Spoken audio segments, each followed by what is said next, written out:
What's going on, guys? Satsuki the Savage here, and today I'm going to be giving my first impressions of unOrdinary. Now, before I get anywhere to the actual content of this video, I want to give a big shout out to Nelly for giving me a guideline on where to start and stop with these chapters, because if I did not have that, I would just have to stop myself whenever I felt like things were slowing down, which would not have been very good for videos. But yeah, shout out to him. Follow him on Twitter.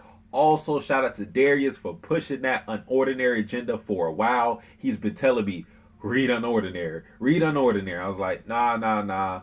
Finally, I got around to doing it, so shout out to him. Also, follow him on Twitter. And shout out to Morgan, because, you know, he may watch this video, and if he does, he's going to be like, where's my shout out? So, hey, shout out to you, Morgan. You didn't really do shit, but shout out to you. But with all of that being said, let me get into my actual thoughts of unOrdinary. So one thing that stood out to me is that in the world of unOrdinary, in the setting, it was basically trying to drill us with this message that might is right. Even with the prologue, when there's this special cake that everybody wants, is basically first come, first serve. If you're too slow, you don't reap the benefits. Or to put it more broadly, if you're not talented enough, you don't benefit. And it may be just me reading too much into it, but it felt like even with this prologue, with this supposedly comedic relief moment, it felt like the story was trying to subtly tell us something, or it was trying to ease us into the theme I'll talk about more later in this video. What further cemented my suspicions on the themes in this series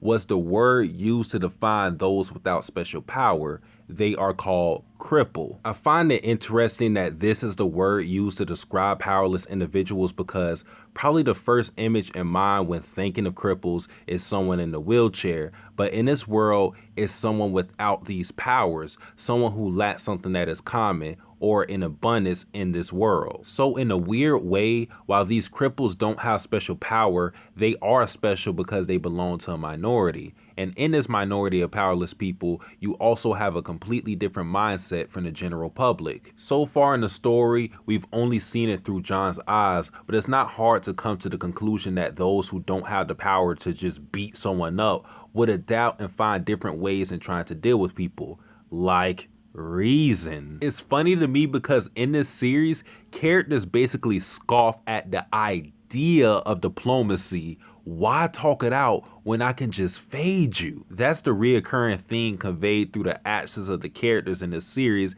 and by Sera's words herself. From the first 12 chapters of the series, we didn't go in depth about the powers people have. Pretty much all we learn is that there is a hierarchy, meaning that there are levels to this shit. Much like everything in life, these powers are not created equal. Some people are just inherently better than others, and while that's a truth in the real world, the difference is that in this world of unOrdinary, they truly capitalize on their gifts. Going back to the powers though, there are some people with enhanced speed and strength, some people with red kamehamehas, and even people with time manipulation. As for the characters, we were only introduced to a couple, but the ones we were obviously honing in on were John and Sera. First, talking about Sera, she's one of those characters who values the common morals in society. There was a news report about a vigilante that was killed by a group I'm pretty sure will be important later. Ember, and Sera was very dismissive of the whole occurrence,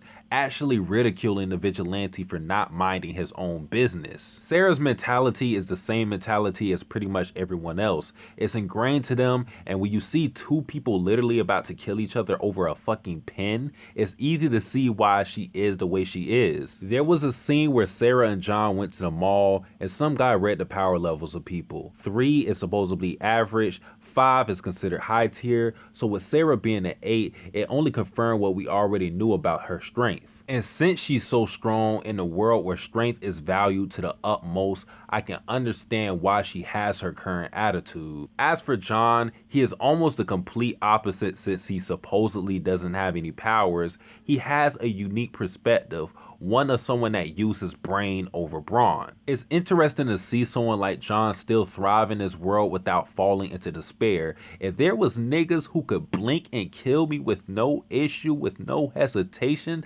I'd probably be panicking every day. However, John, while not totally accustomed to this life, has adapted. In his fight with Stone Boy, he used his head to beat someone that had a clear advantage over him, and aside from that, he seems like he knows some sort of martial arts, maybe Aikido, and his reflexes are also pretty great. John has more going on with him than he lets on because he was able to sense that Invisible Boy some way, somehow, so he most likely has powers and doesn't know it, or has powers and hides it for some reason, and if I had to guess, I would probably choose the latter. One clue is when John backed away from getting his power level read at the mall. There could be many reasons for him doing that, but I feel like John has secrets he doesn't even want to tell Sera. I would really love to see how Sera and John became friends because they are completely different from each other, but oddly, they complement each other. It seems Sera is amused at how John handles situations since he doesn't have the luxury of just bodying folks.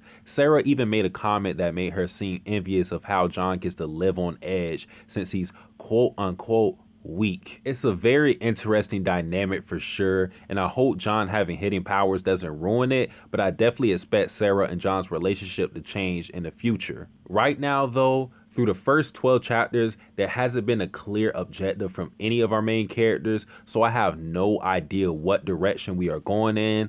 I'm just here for the ride. And that pretty much wraps up my thoughts on chapters 1 through 12 of unOrdinary. Darius told me it was a slow start, and I kind of see what he means, but for me, I've been enjoying it because it has a lot of world building. We see the ideals of John, we see the ideals of Sera, and there's like some mystery behind John as well, and I really like that. I'm really intrigued with that. But guys, that's pretty much it for the video. If you enjoyed this video, like, comment, subscribe. Satsuki the Savage, out. Am I dying to live, or am I living to die? Living a lie, with my hands stressed out, see I'm stressed out.